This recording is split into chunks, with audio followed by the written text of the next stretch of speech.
the nurses, the doctors, all the staff here at the hospital. And I want to say a big thank you to everything that you do. And I know that Kia and Wes said it to you earlier, but you know, you really are an inspiration, and to be able to come and see where that money is going is really, really important to me, as we put the money into those new neighbourhood health centres and the new technology to use in the NHS to support patients, but also give you the tools that you need to do their job. I think we're going to take a few questions now from the media. Gemma, a few months ago, I promised that Look North would get the first question post-budget, and I'm going to deliver on my word, Gemma. So I'll talk directly to the people of West Yorkshire, especially Leeds. Yes, well, it's good to see you keep a promise, Chancellor. I was talking to people on the high street in Pudsey yesterday, in your constituency, and it won't surprise you, they are really struggling with the cost of living. They see the price of things go up and up and up, and wages haven't kept pace with it. Businesses are still reeling after the measures in last year's budget, and today extending that freeze on income tax thresholds will really hit working people. So when you're back up north, what will you say to your constituents? Can you look them in the eye and say things are going to get better because of the budget? So for people in Leeds West and Pudsey, and people all around the country, in Yorkshire and beyond, there will be a reduction of £150 in your energy bills from April next year. That is tangible difference, money in the pockets of working people. And in addition to that, we're freezing NHS prescription charges. We're freezing train fares. So if you're getting on the train in Bramley or in New Pudsey, it's going to be a bit cheaper than it would have been next year. And we're doing all of those things because I know that the cost of living is still a real challenge for people, day to day, week to week, month to month. And that's why in this budget, I am taking direct action to tackle the cost of living. But also, if you are being seen at LGI or St James's Hospital, or going to your GP surgery in Armley or Bramley, then also people will know that we're putting money into our NHS and those new neighbourhood health centres to take the pressure off the hospitals and have people treated closer to home. Next question, Shahab. Chancellor, there was a lot of pressure on you and your government in the lead up to this budget. Plenty of backbenchers have expressed frustration and anger. In this budget, you have scrapped the two-child benefit cap, which has meant that some of them are quite happy. Do you think you've done enough to appease all of them? My focus in the budget is on the country and the people who elected us into government last July. I know that the number one concern for people is the cost of living, which is why we've taken £150 off of people's bills by removing some of those levies and the eco scheme, which has been an utter failure, and using that money to cut people's bills. But just chatting here to some of the nurses and other staff at the hospital, the two-child limit and getting rid of that has a benefit beyond those families, because so many patients who end up in hospital, so many kids who end up in hospital, are there because of respiratory conditions, because they may be in poor quality temporary accommodation. The cost to local councils of that, but also the cost to the NHS. And in our schools as well, when I talk to teachers, especially in primary schools, about kids coming into school not ready to learn because of the conditions at home, whether that's a cold house or not enough food to eat. So getting rid of the two-child limit is about addressing child poverty and also reducing some of those costs on other parts of the system, including in our NHS and in our schools. Beth. Thank you. Chancellor, today you've announced that you're extending the freeze on tax thresholds. It will raise £8.3 billion. In the budget in 2024, you said extending the threshold freeze would hurt working people. It would take more money out of their pay slips. I am keeping every single promise on tax I made in our manifesto. I say to working people, I will not increase your national insurance. I will not increase your VAT. I will not increase your income tax. Today, you've just broken your manifesto pledges and your promise to millions of workers. In the budget last year, you would not extend the threshold. How in good conscience can you stay on in your job? In the manifesto, we were very clear. It was the rates of income tax, national insurance and VAT. But I'm not going to get into semantics. I recognise that we are asking people to contribute more by freezing those allowances. They were already frozen by the previous government from 2021 to 2028, and we're freezing them for a further 3 years. And I do recognise that I was asking ordinary people to pay a little bit more. But I've managed to keep that contribution as low as I possibly can by closing loopholes and asking those with the broadest shoulders to pay more. That's why there will be a surcharge on properties worth more than 2 million. It's why we're increasing taxes on savings, dividends and property income. And it's why as well we're getting a grip of some of the waste and inefficiency in the welfare budget by taking luxury cars out of Motability, more face-to-face assessments for disability benefits, so we keep that contribution from working people as low as possible. And this year and in the years going forward, we're taking £150 a year off of people's energy bills for all families, working families and pensioners. And we're able to do that by taking those levies off of people's bills. Can you just acknowledge you've broken a manifesto pledge? You have. The IFS have said you have. Well, if you read the manifesto, we're very clear. We say the rates of income tax, national insurance and VAT. But if you're asking, does this have a cost for working people, I acknowledge it does. I said that in the budget last year. I'm not going to pretend otherwise today, but I do think that is the right decision in the circumstances we face. The OBR have today revised down their estimates of productivity and growth by 0.3 percentage points. They say that that will take out £16 billion of tax revenue we would otherwise have brought in. And they are very clear that is not because of any decision that this government has taken in the last 16 months. It is what's happened in the previous 14 years. Brexit, the pandemic, and frankly, the austerity and chaos from the previous government. And we're all having to pay a price to that. And it's my job to make sure that the numbers add up so that we can ensure we grow our economy, keep interest rates falling and keep inflation down as well. Joe. Chancellor Joe Pike, BBC News. The income tax threshold freeze will see millions of people paying more tax while at the same time benefits are being increased. Is that really fair to working people? And a second question, if I may, when did you find out that the OBR had unveiled your budget before you had? So, as I've already said to Beth, I do recognise that freezing the income tax and national insurance thresholds for a further 3 years after the Conservatives froze them for 7 years does mean that we're asking people to pay a little bit more.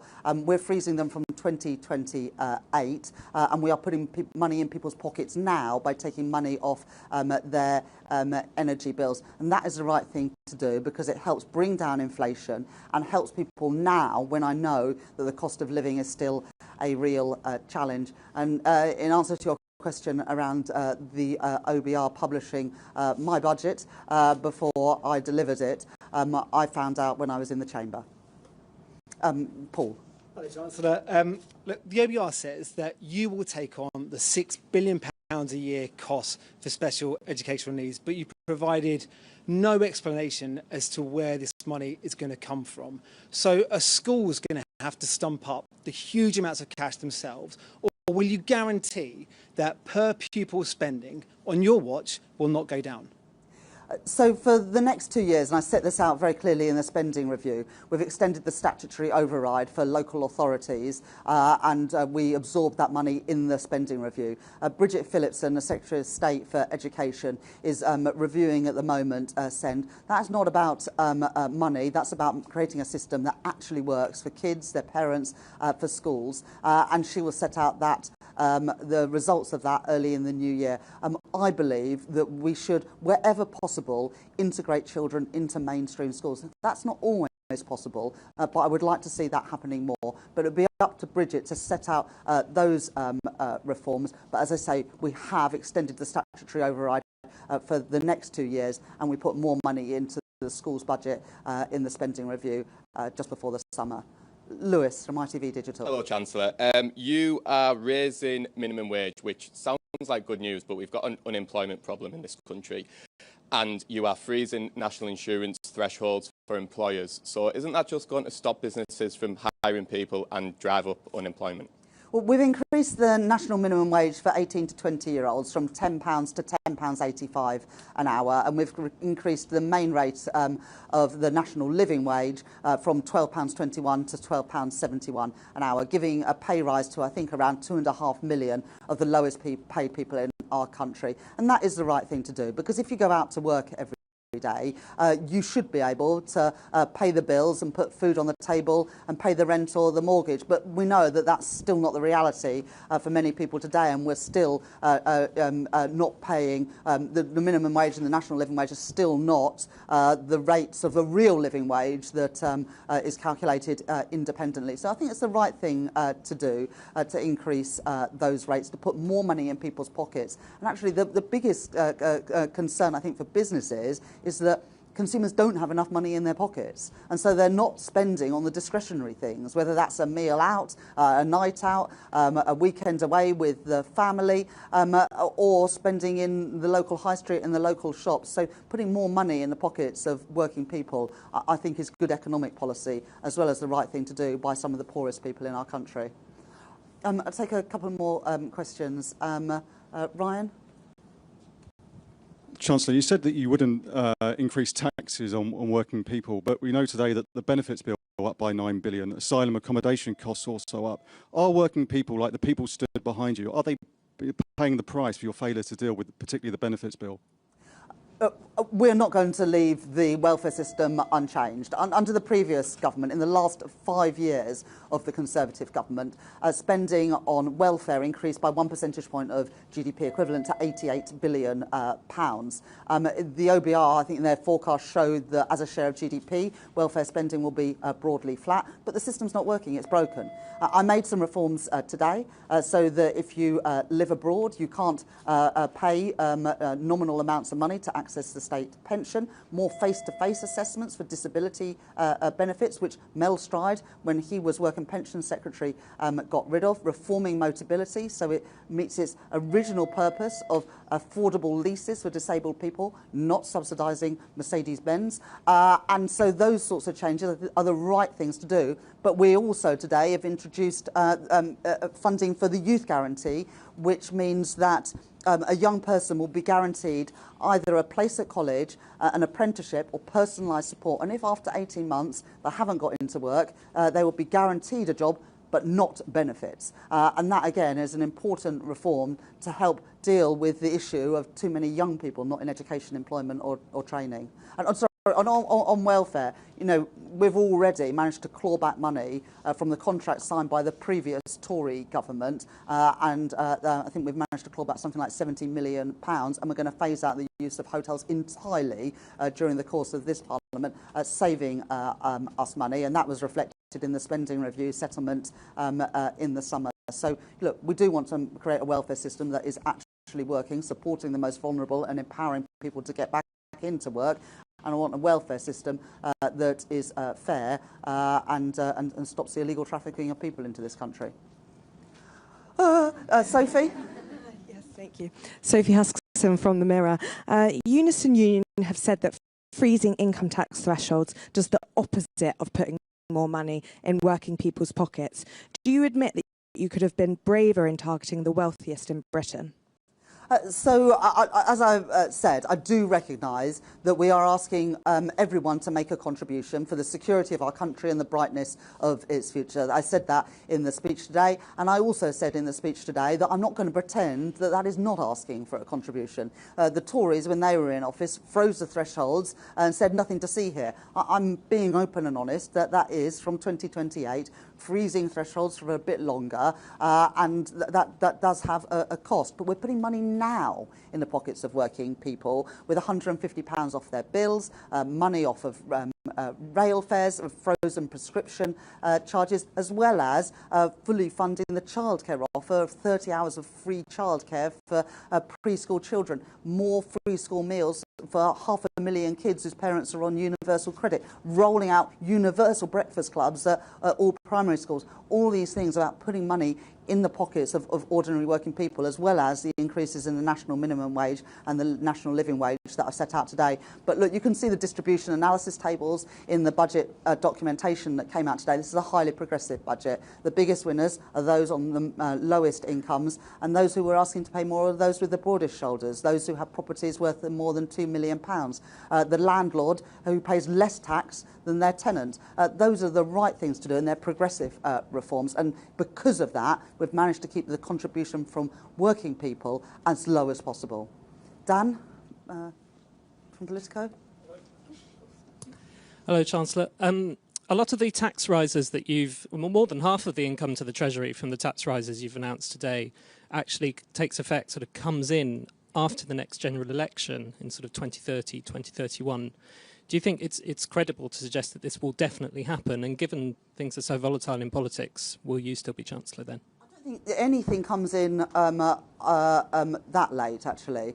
So the freezes are 28, 29 onwards. The council tax surcharge comes in a couple of years' time, as does the other changes. So these are all coming in within this Parliament. When you're making tax reform, it's often not possible to change those rates overnight. And of course, the thresholds are towards the end of the Parliament because the Tories already froze them.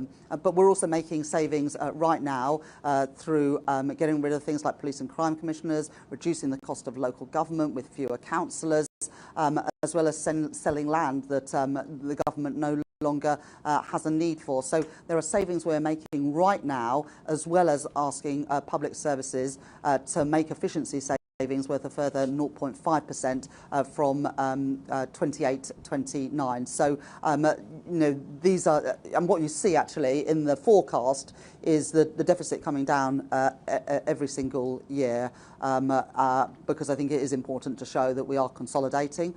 We're not going to be spending more than we can afford, and the IMF, I believe, have confirmed that we have the fastest rate of consolidation of our public finances of any country in the G7. I'm afraid I can do one more. Thank you, Phoebe. She's the real boss. Yeah. Anna Mihailova, Times Radio. A year ago, after a big tax-raising budget, you said you would not be coming back for more taxes. You've just announced £26 billion worth of tax rises, including dragging hundreds of thousands of people into basic rate income tax, nearly 1 million people into high rate tax. Can you now tell people, reassure people, you will not be back for more?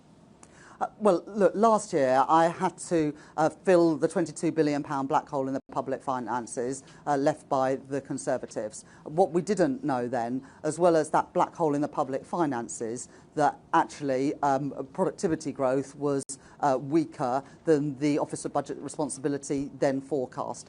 They've been really clear in their documentation today, available before the budget, that productivity forecast based on the past is now expected to be 0.3 percentage points lower a year. That hits growth to the same amount and reduces tax revenues by £16 billion a year. And although I believe that we can beat those forecasts, we've beat them this year. The OBR said the economy was going to grow by 1% this year. We've grown it by 1.5%.